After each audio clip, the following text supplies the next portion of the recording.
adiga nuurkii eebe adiga ifiyey koonka rabbi baa koryeelay qadarka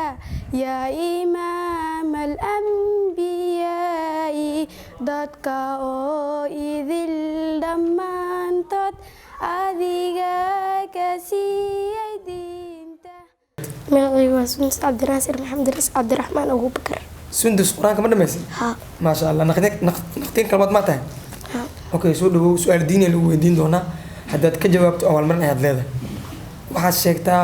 ducooyinka la akhristo markii la jiifanayo iyo markii hurdada laga soo toosayo marka jiifnaa bismika Allahumma amuutu wa ahyaa. markii hurdada laga soo tooso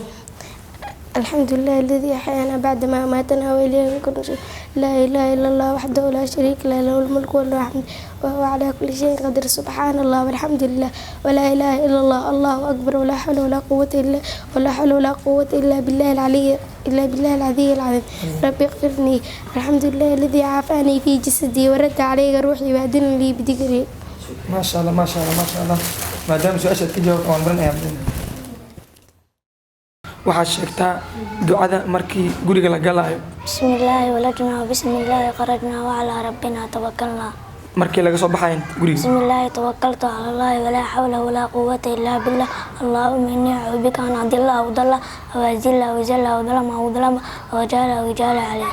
ما شاء الله diidaad leedahay maadaama su'aasha diiniga ka jawaabtay arday kale ku xiga soo dhawow su'aal diini lagu weydiin doonaa haddaad ka jawaabto awal mar ayaad leedahay waxaad sheegtaa ducada markii cuntada la cunaayo la akhristo بسم الله bismillaah lacala haddaad ilaawnan بسم الله أول وآخر okay waxaad kaloo sheegtaa ducada markii cuntada la dhammeeyo kadib la akhristo الحمد لله الذي أطعمنا وسقانا وجعلنا من المسلمين. ما شاء الله أول مرة نعمل ما دام سؤال الدين قاعد جاوبتي adiga rumaynay nebiyow adigaan ku raacnay axmedow yaa xabiibi yaa muxamed yaa nabi salaam calayka yaa rasuul salaam. ilmaha waxaan barnaa quraanka kariimka iyo adkaaraadka iyo axaadiista marka